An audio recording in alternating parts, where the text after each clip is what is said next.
President William Ruto has weighed in on the controversy surrounding the Butere High School play Echoes of War. The play, which portrays youth disillusionment with leadership, was barred from performance at the National Drama Festival.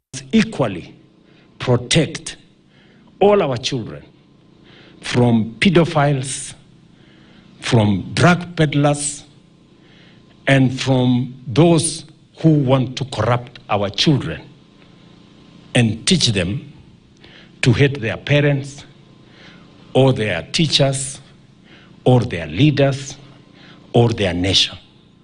We must protect our children from those ones. Ruto emphasized the need to protect learners from content he described as potentially corrupting, stating, "Echoes of war don't corrupt our kids." The situation escalated when police used tear gas to disperse students gathered to watch the play, highlighting tensions between artistic expression and governmental oversight. The police, they took us to stage with nothing. Nothing. Tumekuja shule, we have not rehearsed, we don't have our directors, we don't even have props. Wanasema tuende stage to perform. What are we performing with? How? Is this even fair to the students?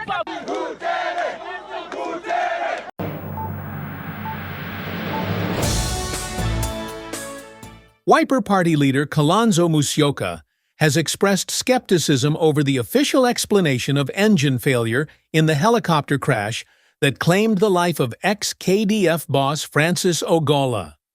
Musyoka is advocating for an independent investigation, suggesting the possibility of foul play. The report that has been released following the unfortunate crash of General Ogolla along with his 9 colleagues. What has happened is whitewashing the situation. No Kenyan will believe that story. The only way to believe the story is to have an independent inquiry. General Ogolla was taken out. He was taken out. Nobody will believe that story. And there was a story behind why they may have wanted to take him off. He was sent by the National Security Council to go to bombers of Kenya that time, before results were released. And I think that people said they would deal with them. Some of them were hard to say, we'll deal with this guy later. But because of the Tonje rules, there was no way General Ogolla was not to become the next head of our military, the CDF. So he was taken out. And that for me, and I should be forgiven for holding that view. I don't even seek forgiveness. That is my own view. But in order for Kenyans to know what exactly happened, we need an independent inquiry, possibly led by Parliament. If parliamentarians feel intimidated, an independent kind of inquiry.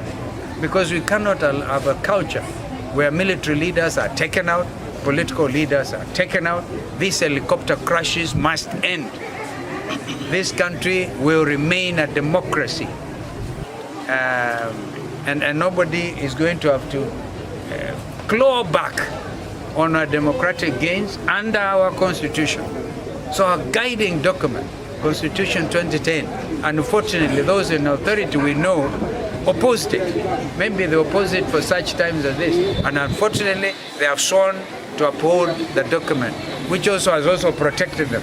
Because had it not been for Constitution 2010, William Ruto probably would never have been sworn in as president, because he would have been fired a long time.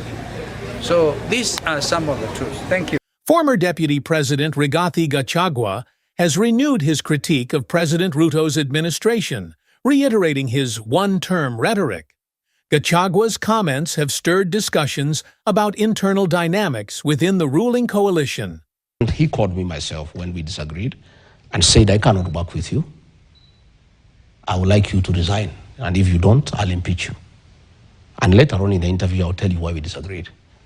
And he said, instead of you going home empty-handed, and since you assisted me, I would like you to go with your retirement package, and I can get you some money to get you started off, like 1.5, 2 billion. I told him to go to hell. I'm not interested. I'm priceless. And that kind of money, I have. You know how much I funded your campaign. I am not a man to be given 2 billion shillings. what kind of money I am into. And therefore, I said, fine. He sent a very senior officer to come and see me. On Thursday, when the National Assembly resolved that I should be impeached by going to the Senate, that Friday morning, he sent a very senior officer to come and see me. And he gave me his terms. And again, it's my ethics because I don't record people. I recorded that conversation, giving me that offer from the president. I have that record. Okay? So the senior official was speaking for the president? Yeah, he sent me. The following day... But you know the burden of proof lies with the accuser. We need to see this. No problem. The following day, he told the officer I should go and have a discussion with him. And I refused to go to State House. He suggested I go to his hotel, the Western Hotel. I refused. And we met somewhere along State House Road in one of the safe houses run by the National Intelligence Service. And between me, that officer, and myself, we had a discussion with the president. Again, I recorded that conversation for posterity because I know William Ruto. I put it on record. Again, he gave me that offer. I told him I'll think about it. I didn't want to have a fight with him because it was not necessary.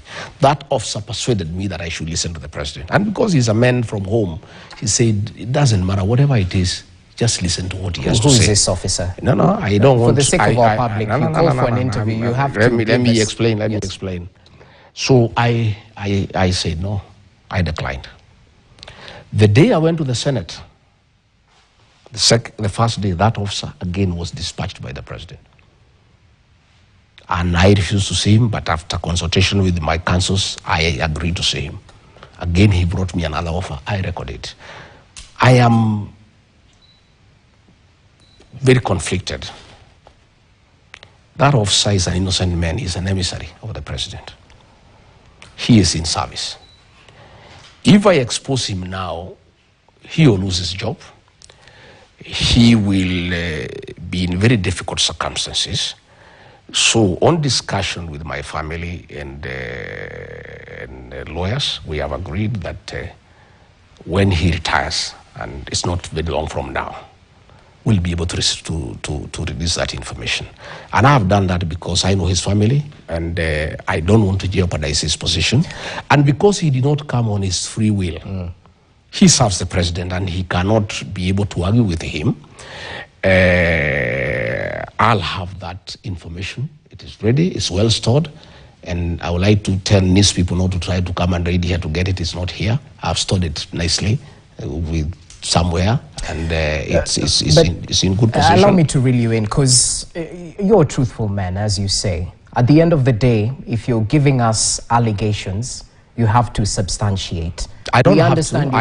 I have told you, because when the president went to that interview, he was asked to substantiate. He refused to substantiate. I have done a lot of substantiation. I've explained to you why I don't want to receive the information now. But I will release the information because it's for public information, so that between me and the president, the people can know who is right and who is not right and who is lying to the people of Kenya. And that brings us to the end of today's political news update here in Kenya. Thank you for watching and staying informed with Kafagio Media. For more updates like this, don't forget to like, comment, and subscribe to our channel. Follow us on social media for real-time updates and exclusive stories. Until next time, stay safe, stay informed, and have a productive week ahead.